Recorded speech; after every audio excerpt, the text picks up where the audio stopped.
I was up all night driving myself nuts trying to figure it out. I started thinking maybe it's one of our guys. We aren't paying his fair share. Someone with a light wallet. Maybe looking to Morello for a new suit.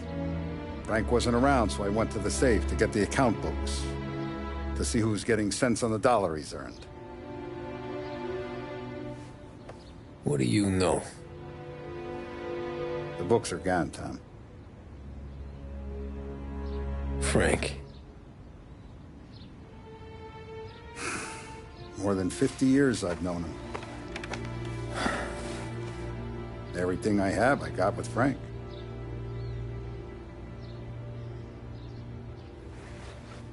And every buck we've earned, every dime we've paid out, it's all logged in those books. Frank hands those over to the feds, we're finished. Frank respects one person in this whole town, and that's you. This has got to be some kind of misunderstanding. I've been calling him all day. I went by his place. He's gone. His wife and kid are gone. But why? I don't know. I'm sure he has his reasons. Maybe he's still smarting over the dog. The one you tried to drown? Yeah. Same one I shot after he wouldn't let me sink her. I was a stupid kid, Tommy. But grudge or no grudge, we gotta get those books back. Shake down all our stories. See who knows what. When you catch up to Frank, you get those books. And if he doesn't have them on him, you make him tell you where to find them. After that, you do what we gotta do.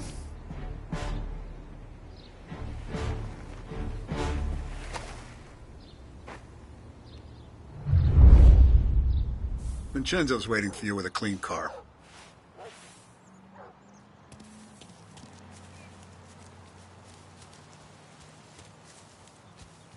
Tommy?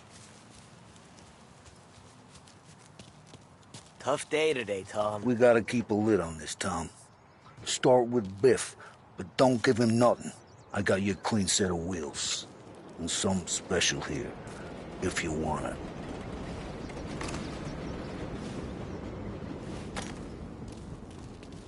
When Frank sees a La Parra, he'll know. The old ways work. You gotta get those books back before the feds use them.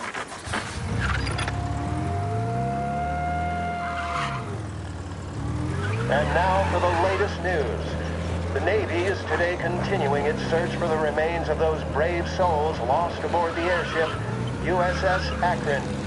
The Akron was destroyed in a violent thunderstorm off the New Jersey coast Tuesday morning, with the loss of 73 of 76 aboard. The disaster stands as the worst aviation accident on record. Yesterday, one of the survivors, Lieutenant Commander Herbert V. Wiley, spoke to members of the press and gave a brief account of the tragedy. He also spoke of the survivors' rescue by the German tanker, Phoebus. President Roosevelt has described the loss of the Akron as a national disaster and said that he grieves with the wives and families of those lost and the nation.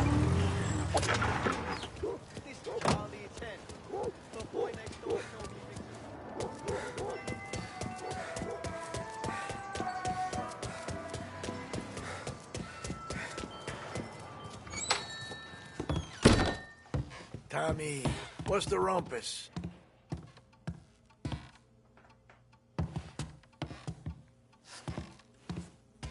Heard any big news lately? Something that Don might want to know. It depends. What's it worth to you? $20. How about 40? All right, spill. The FBI's in town. They're getting something from Morello, but I don't know what. How'd you hear? Little Tony got some guy drunk in the Black Cat and drove him home. Heard a bunch of stuff, so he's the guy you want to see. Okay. Thanks. Always a pleasure, Tommy.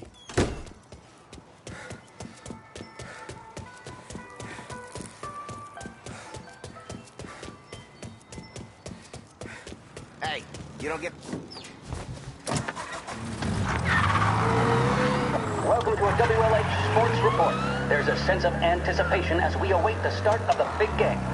Our very own Lost Heaven Lancers are out on the road, deep in enemy territory as they take on bitter rivals, the Empire Bay Cannons. This year's Gold Series is shaping up to be one of the best on record, with both teams matching one another blow for blow. Despite the Cannons' home field advantage and an early lead in the series, the Lancers have bounced back and have really taken their rivals to task. Many of the plaudits and column inches have been dedicated to one man. Lancers pitcher Bunny Smith is one of this year's standout performers. And with this series tied at 3-3, he may well be the key man that brings the Wistman Trophy back to Lost Heaven. But doing so will be no easy task, as standing in his way is opposition captain. His solo home run in the bottom of the fifth inning of Game 5 turned events in favor of the Empire Bay team. Victory was canceled out by the Lancers in Game 6, and we now have a powder keg finale that is sure to have everyone glued to their radios. Can Bunny Smith bring it home for Lost Heaven, or will the Cannon's towering redhead have the final say? WLH 570 Lost Heaven Radio will carry live coverage of the final game of the Gold Series, and we hope...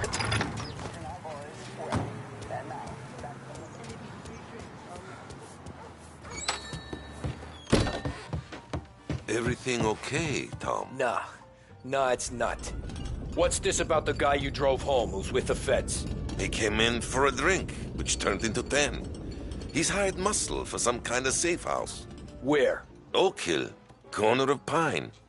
He gave me $10 to drive him back and keep my mouth shut. Later on, that Councilor Gilatti's brokered some kind of deal between Morello and the FBI. They were all ready to sit tight on someone in there. Why the hell didn't you tell us? Tom, I did. I came in to see French straight away. He didn't tell the Don? No, he didn't. Tom, what's going on?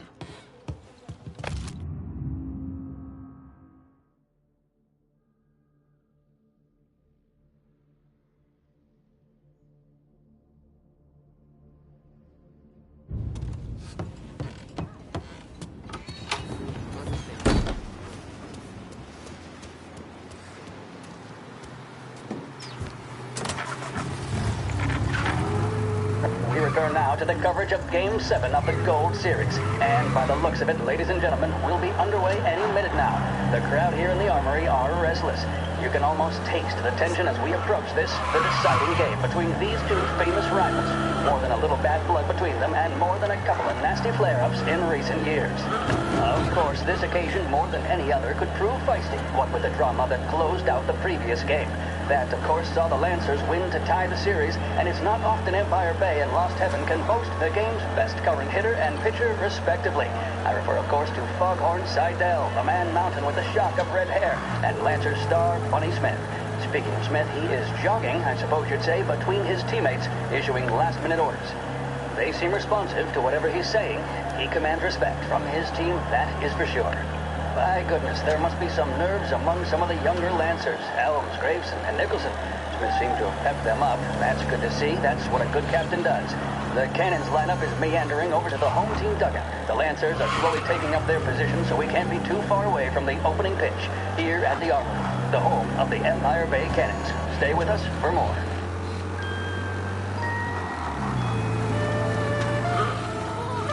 With 3 flights daily, Air Bordeaux is your link to the Bourbon City. Travel in style to the jewel of the South and enjoy premium service throughout your journey. Thanks to your stewardesses, you'll arrive more refreshed than when you left. Air Bordeaux. Contact your travel agent for details.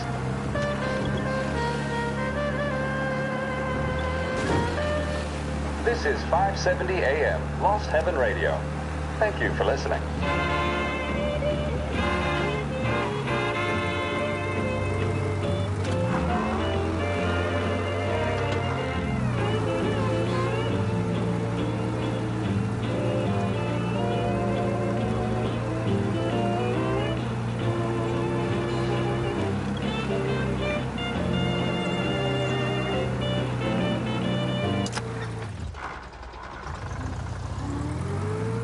Looks like the place.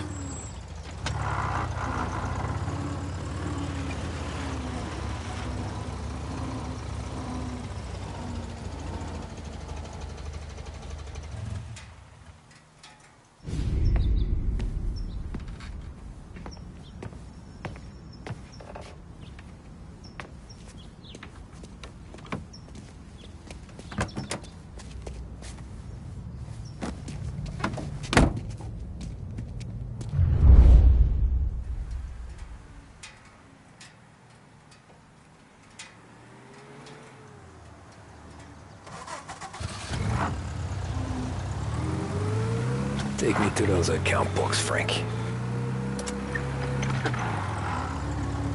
And we return now to coverage what could be the final play of this game and the series between the Lost Heaven Lancers and the Empire Bay Cannons. A quick reminder that this final inning is being brought to you by Swift Cola. When you need a lift, reach for a Swift. It's not only a taste sensation, it's guaranteed to increase focus, drive, and mental clarity.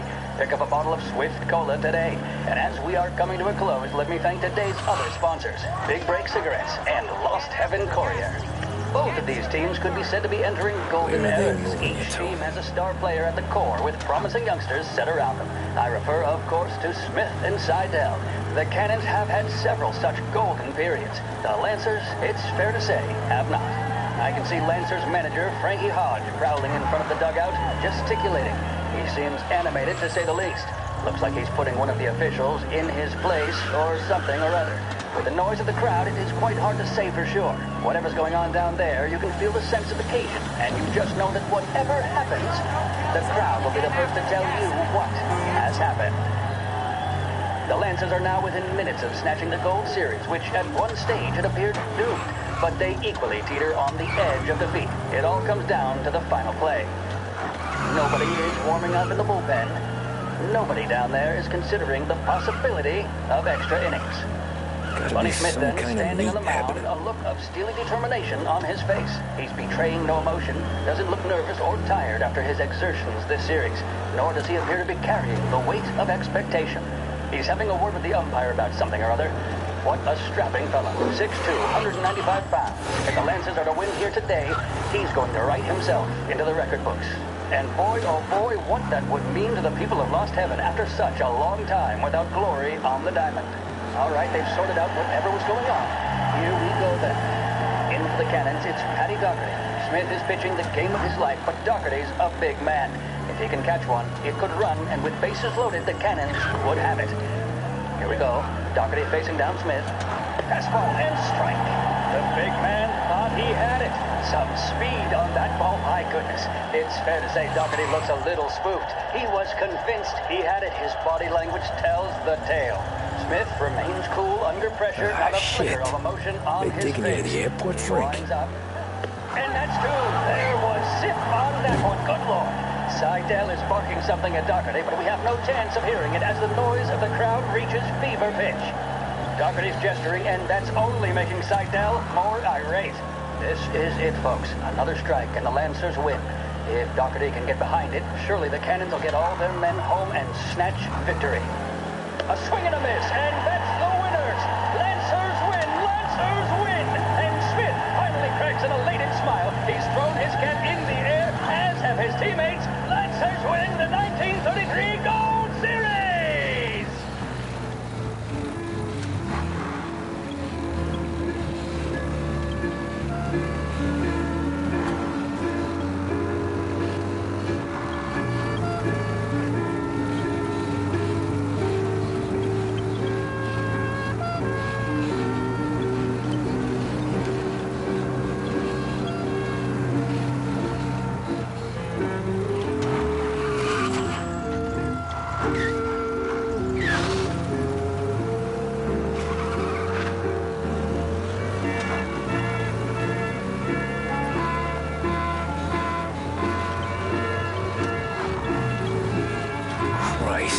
They're flying him out of state or something.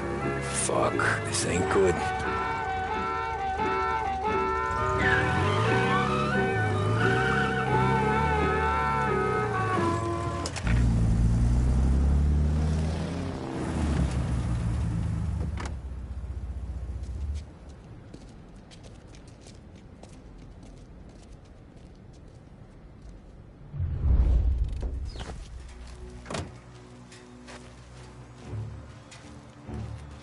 Who are these people? The FBI? Guy just flashed a badge at me and forced me out.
We all want the same thing.